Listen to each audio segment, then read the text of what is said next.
Chapter 6. Are you happy to see me? An elephant in the room. The elephant isn't performative majesty. It just is. The rest of us are left trying to remember what that kind of integrity feels like. Elephants have been stomping around my imagination for as long as I can remember. Majestic, gentle, impossibly wise. I've always been fascinated with them. So, landing in a country where they're not just admired but revered felt a bit like stepping into a dream, one that was about to come true. The elephants of Thailand are Asiatic elephants, Elephas maximus indicus, if you're feeling Latiny, whose territory stretches across the Southeast Asian and Indian subcontinents. Over the centuries, they've done just about everything: built civilizations, waged wars, hauled logs and stones, carried royalty and peasants alike, and more recently, performed embarrassing tricks for sunburned tourists who really should know better than to subjugate an animal to humiliation. That last bit is a hard truth. For too long, elephants in Thailand were used in battle, labor, and entertainment. But times they are a changin'. Slowly, but changing nonetheless. These days, more and more of those living attractions are giving way to ethical husbandry and sanctuaries where the elephants are no longer expected to perform, paint, or pose for selfies. Instead, they get to do what they were dreaming of all along: eat, wander, nap, bathe, and commune with their family. After a week exploring Chiang Mai, my monk brothers having vanished back into their mists after our cooking class, it was elephant time. My goal was simple: find an interactive elephant experience that didn't feel like a labor camp or training ground for a circus. To my happy surprise, nearly everyone I asked pointed to the same place: an ethical sanctuary tucked deep in the jungle about 2 hours west of the city on the edge of a national park. It was called the Elephant Freedom Project, which sounded like a politically ambitious indie band. I checked it out online: glowing reviews, elephant rides, hooks, and circus tricks not allowed, and the kind of sustainability badges that usually involve bamboo fonts and phrases like carbon free footprint. Best of all, they emphasized education and respectful interaction, all under the watchful eye of a mahout, the lifelong elephant handler who knows their companion like family. The ride to the sanctuary came courtesy of a pickup that looked like it had been designed by someone with a deep dislike for comfort and structural integrity. In the back, two metal benches with just enough padding to mock the concept of cushions, a roll cage out of necessity, judging from the quarter panels of the rig, and a fiberglass shell that rattled like it was held together with duct tape, zip ties, and prayers. Our driver was clearly auditioning for a Fast and Furious spinoff, Chiang Mai Drift. He took hairpin turns like he was trying to outrun gravity and test the limits of G force survival, never once glancing back to check if we were still alive or even still in the bed of the truck. Out back, three of us were gripping the roll cage with the intensity of people who just learned the word mausoleum. The road got worse as we went. It got narrower, twistier, muddier, wetter, potholier, until we were bouncing up a rutted jungle trail at a steady 60 kilometers per hour. 60. In a pickup. On a dirt track.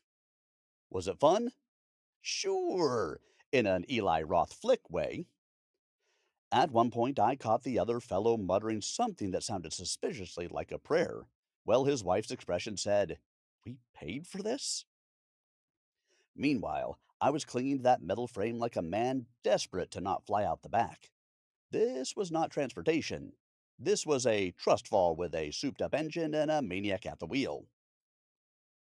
The sanctuary stretched across 30 square miles of rolling jungle and rivers, a lush refuge carved out by a wonderful alliance: the Thai National Park Service, elephant rescue activists, and the royal family itself.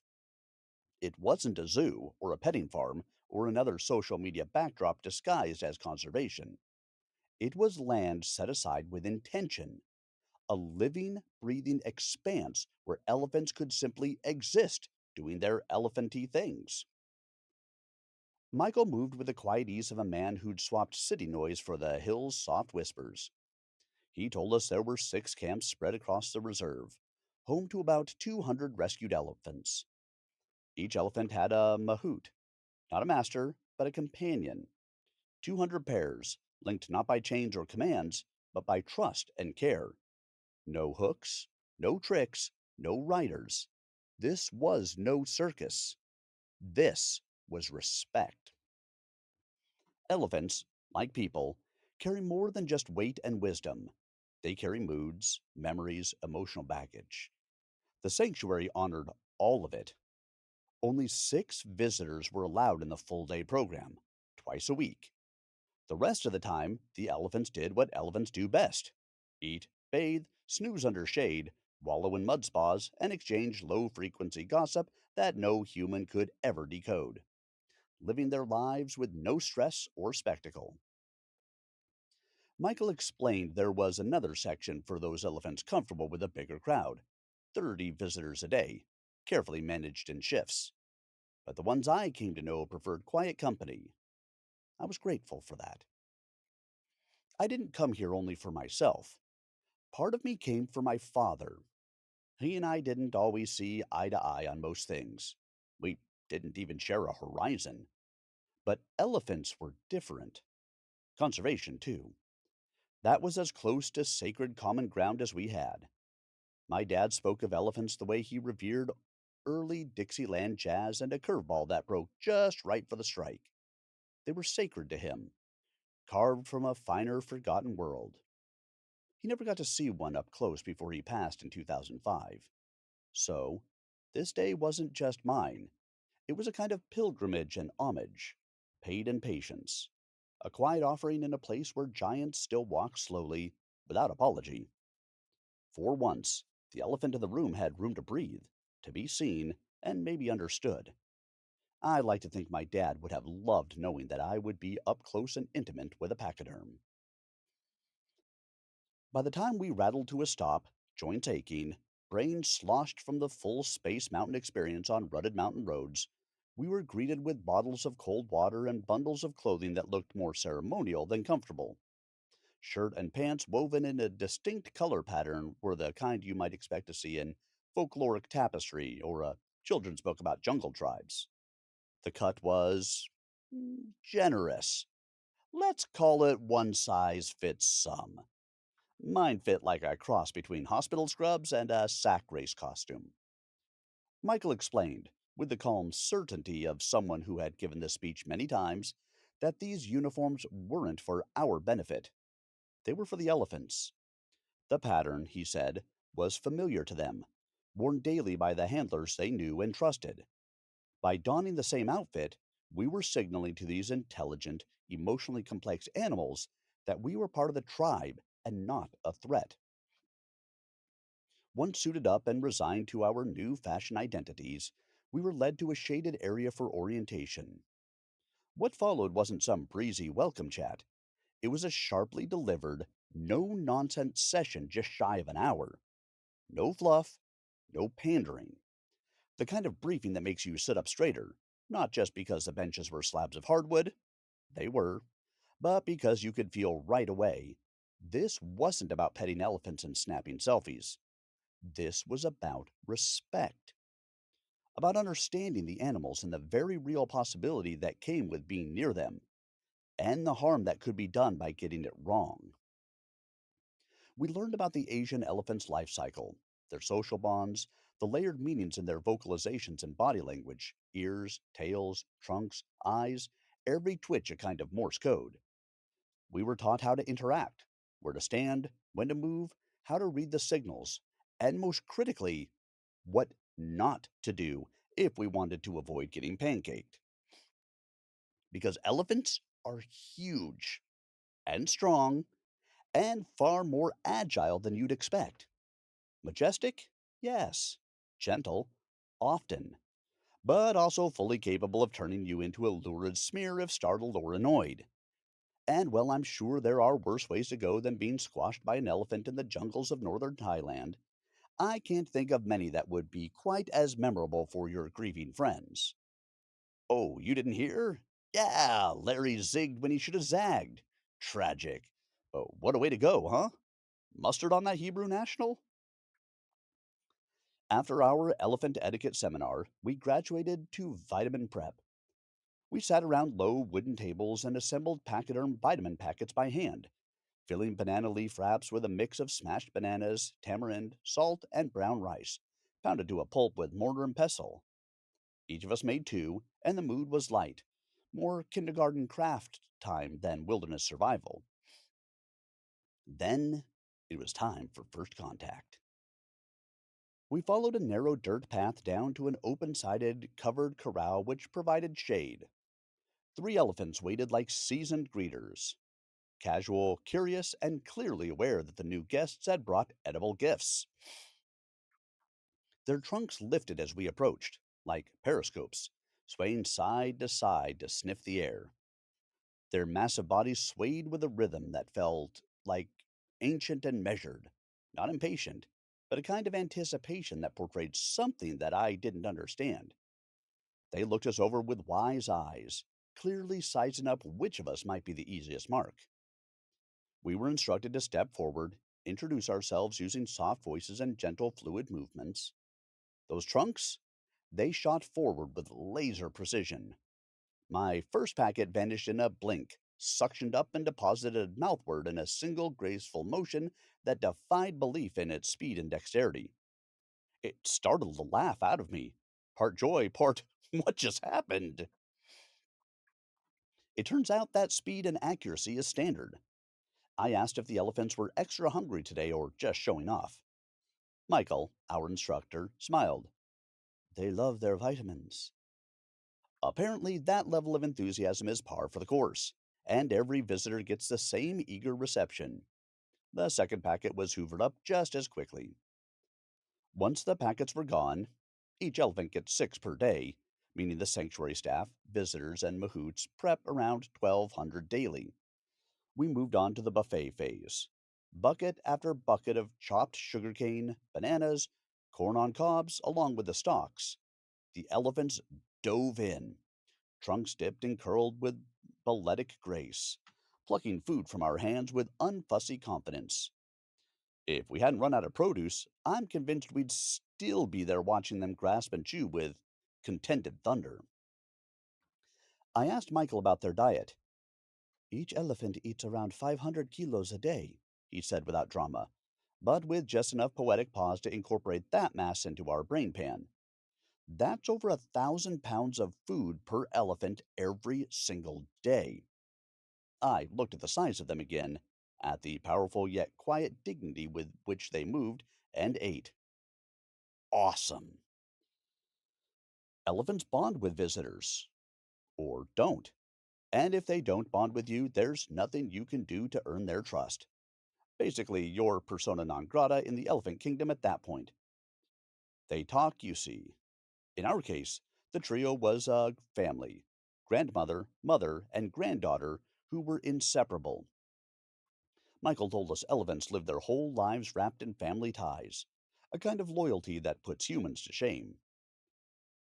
Grandma Nini wasted no time staking her claim on me.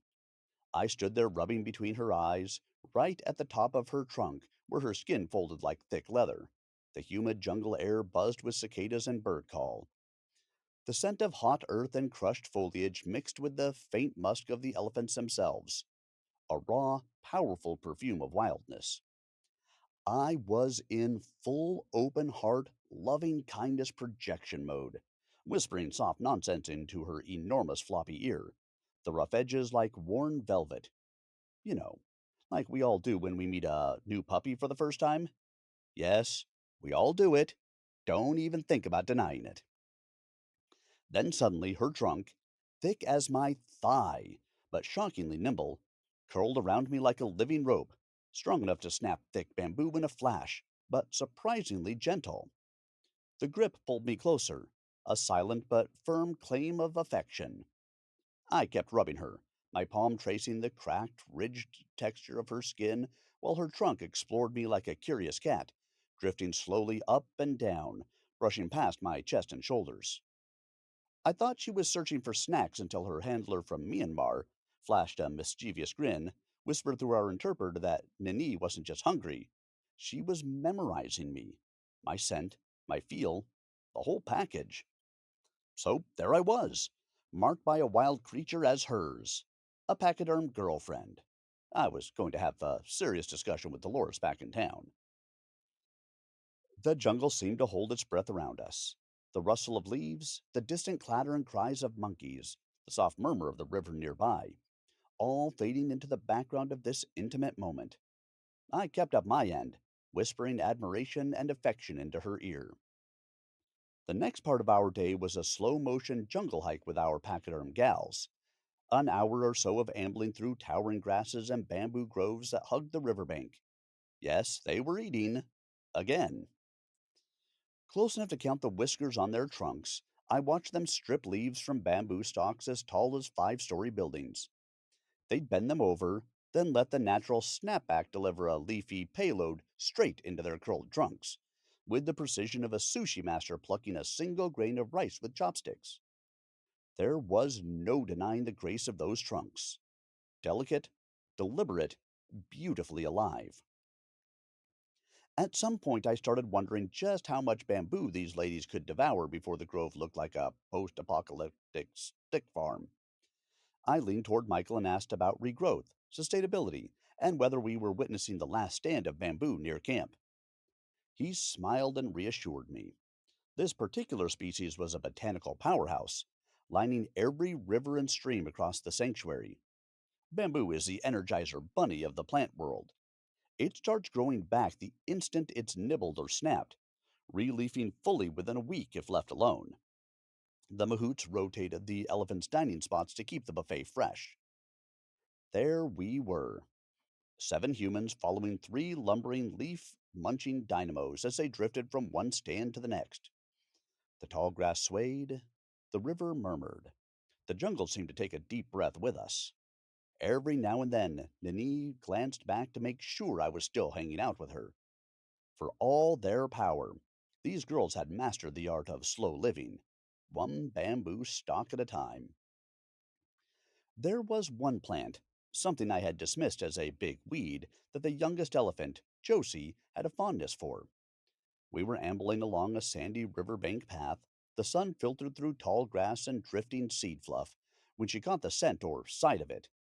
With the precision of a surgeon and the single minded focus of someone retrieving their favorite snack from the back of the fridge, she wrapped her trunk around the base, planted a front foot firmly beside the stem, and gave a practiced tug. Up came the plant, root ball and all, clumps of dirt still clinging. But Josie wasn't about to eat mud. With the precision that looked shockingly human, she began slapping the root against her foot. Thwack! Thwack! Like she was knocking dirt from a boot heel. Only when it was sufficiently clean did she curl it back toward her mouth and chomp it down with a quiet, leafy crunch. She repeated this a half dozen times, each with the same mechanical skill. You could tell this wasn't a fluke or flailing guesswork. She had done this before, and often. I wondered who had taught her that technique. Another surprise for me was that neither her mother nor grandmother paid the plant any attention. They were more interested in bamboo, grass, and sugarcane. I asked Michael about that, and he just shrugged with a smile. They have preferences, just like people. Of course they do, because they are people, in a way. Just massive, leathery, soulful ones with amazing memories and a keener sense of smell than most of us, and apparently very particular palates. As we made our way back to the main camp, the heat of the day draped itself over us like a hot, damp towel. Even the elephants seemed to move more slowly now, their great feet stirring little puffs of dust with each step, ears flapping in lazy rhythm with their gait. It was time for a midday rest. For them, and for us. Us guests were led to an open air stilt and bamboo longhouse perched on a gentle rise, its thatched roof shading a row of hammocks that swayed invitingly in the breeze. From there, we overlooked a vista so beautiful it looked staged. Ancient terraced rice fields, etched like green fingerprints above and across the valley floor, hemmed in by rolling forested hills that shimmered with heat and humidity. Everything pulsed gently: the light, the insects, the rustle of breeze in the banana leaves. The world didn't feel still, but softened, like someone had smudged the canvas a little bit. I stretched out in a hammock and let myself sink into quietude, the strong, coarse fabric cradling me like a warm hand. Below, in the corral, our elephants settled down too, their massive shapes easing under the awning and into the shade. I heard it, that low, almost subsonic rumble, like distant thunder or a purr from a massive feline. It came from them. Michael, our guide, had mentioned earlier, a sound elephants make when they feel safe, content, completely at ease. It was their version of a lullaby, a reassurance passed between herd and heart. They can also rumble as a warning or to communicate over vast distances, but since those were unnecessary in their sanctuary setting, those were rarely issued. That sound nestled somewhere deep inside me, and I smiled, half lulled, half lost in wonder, as the lines of the mountains softened and blurred and the green terraces melted into dream. An hour into our rest, just when I was somewhere between dreams and Dhamma, a deep, resonant gong sounded from somewhere in the jungle. One long, low, pulsing sound wave that seemed to vibrate through the valley itself. It rolled out over the rice fields like a distant thunderclap, stirring us hammock occupants from our midday daze. It was time for lunch. For us and the ladies. As we made our way back up toward the classroom area, the aromas of delicious things, earthy, salty, sweet, began to waft through the trees. Lunch had been laid out in big hotel pans and sheet trays beneath the open pavilion, and it was a spread fit for royalty, or, in our case, slightly sun-dazed amateur elephant whisperers. There was Thai fried chicken, its crackling skin flecked with crispy lemongrass, ginger, and Thai, impossibly juicy, and, in my completely biased opinion, the best in the world. Yes, I've said that before and will continue to repeat it until someone proves me wrong. Good luck with that. Next to that, trays of pad thai glistened with tamarind sauce, mung bean sprouts, green onions, crushed peanuts, and stir fried freshwater prawns. A tangled mass of morning glory shoots and garlic that smelled like it had been yanked from the earth in another tray. Platters of fresh cut pineapple and watermelon offered cool relief, and in a big red glass door refrigerator off to the side, like a reward for the day's good behavior, were ice cold cans of Leo beer awaiting takers. We filled our plates and found seats at low tables scattered across the shaded space.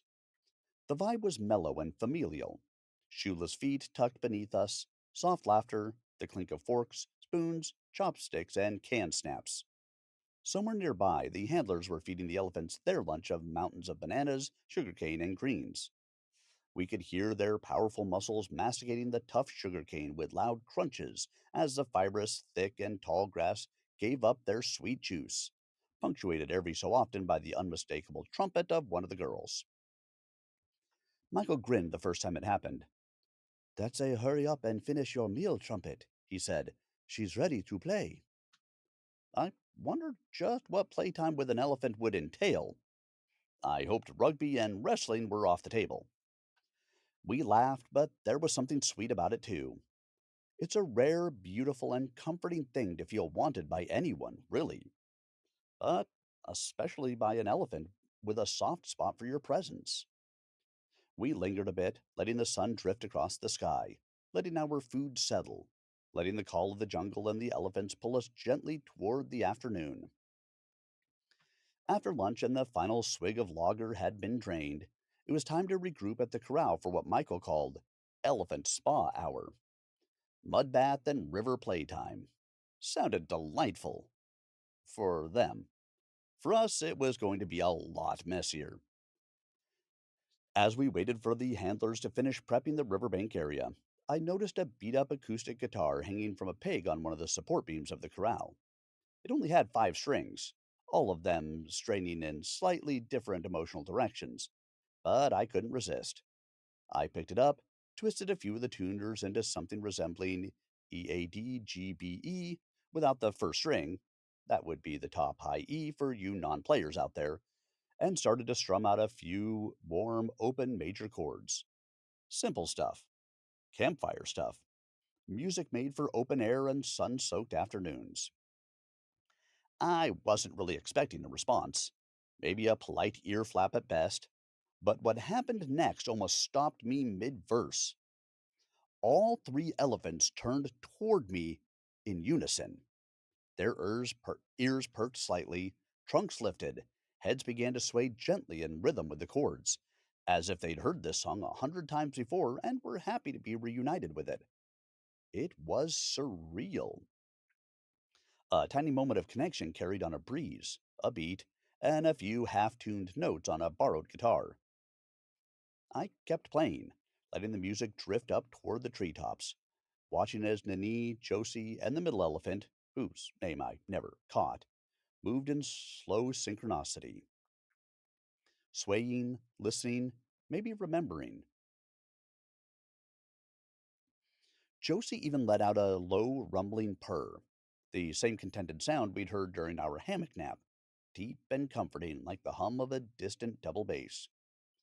But as always, the day kept rolling forward and spa time couldn't wait. I carefully hung the guitar back on its peg, and as I did, I swear I caught a look from two of the elephants that could only be described as disappointed. Not angry, not impatient, just that soft, subtle vibe of, hey, we were enjoying that. Which, of course, made me want to play them a whole damn concert. But instead, I gave a small bow and a smile, and we all turned toward the river, ready to get muddy and soaked and see what kind of joy the next act would bring. In the human and allegedly humane world of compassion, things can occasionally tip over into the absurd. Case in point, there are animal rights groups out there who insist that interactive mud baths with elephants are demeaning, exploitative, even abusive. They argue that any sanctuary allowing such behavior should be stripped of its ethical label. This, frankly, is nonsense.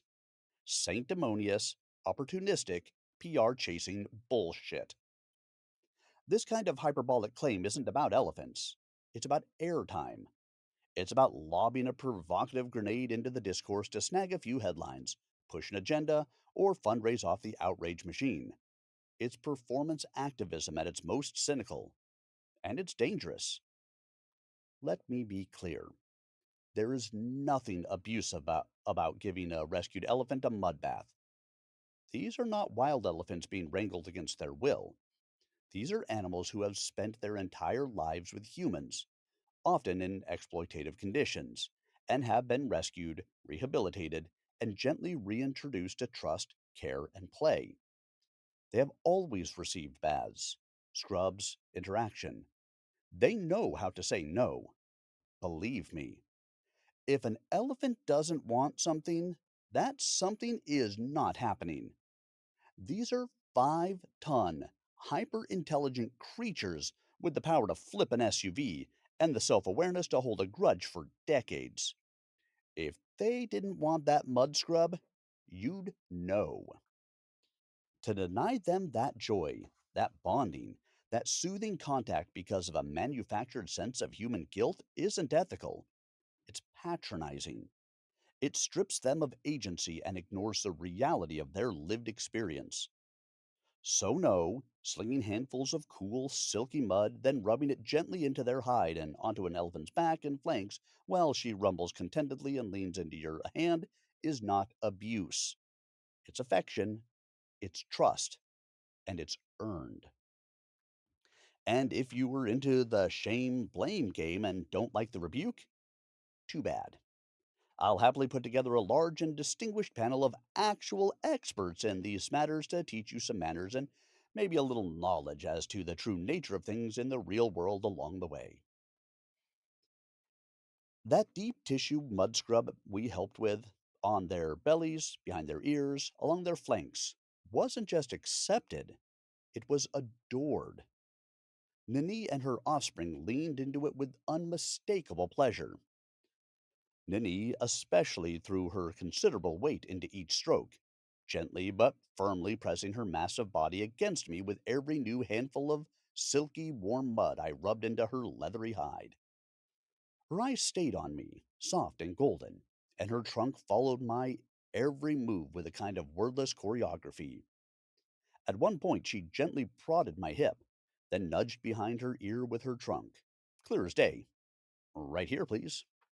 1,000 pounds of muscle and memory, directing me through her personal spa routine with grace and patience.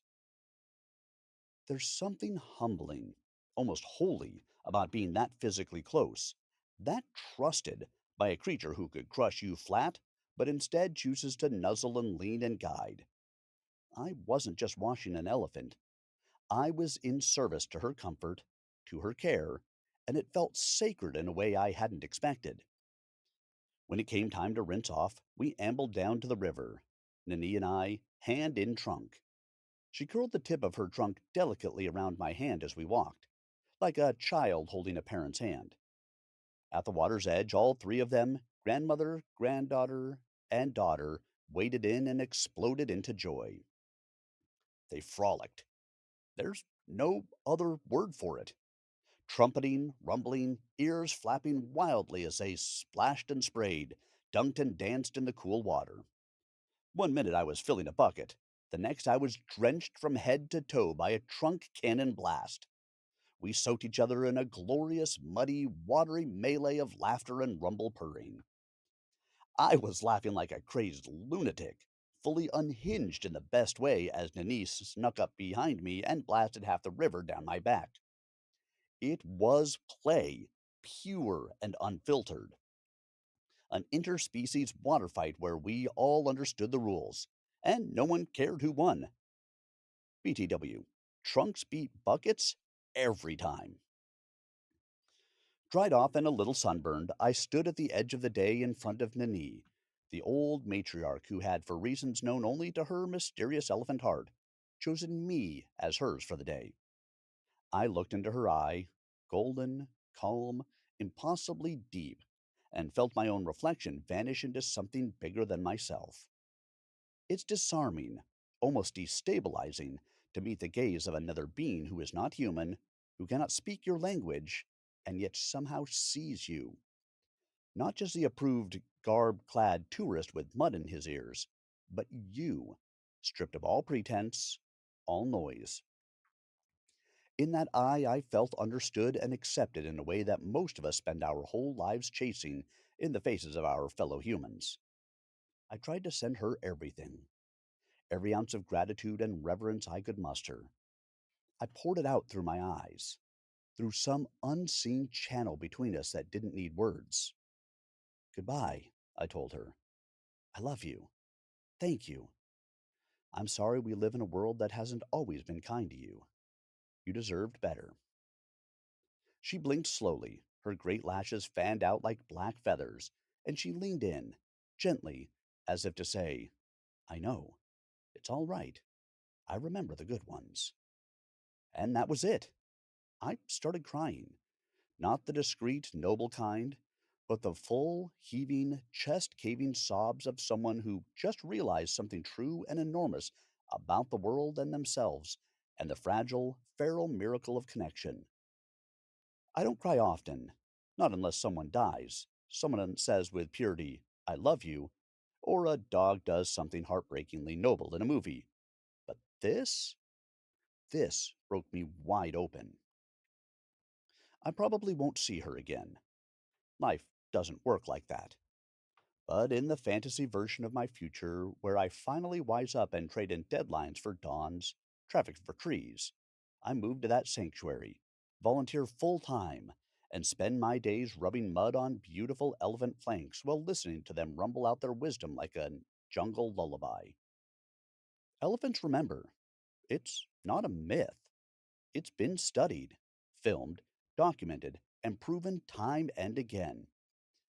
They carry entire lifetimes of memory inside those regal heads, and they pass it on, family to family, generation to generation, like precious heirlooms. Michael had shown us photos of people who'd come back after years away to be greeted with unmistakable joy and recognition by the elements they once loved. I hope that's me someday. I hope I'll be standing there with even more gray on my head and Nini, older still, wiser still, will rumble low in her chest and walk straight toward me, wrapping her trunk around my hand, saying without words, I remember, I see you, welcome home. To connect with a creature so utterly different and yet so precisely attuned to your heart, even just for a day, that's not a tourist experience. That's not something you write on a postcard. That's holy. That's the kind of thing that rewires you, as it has me, forever.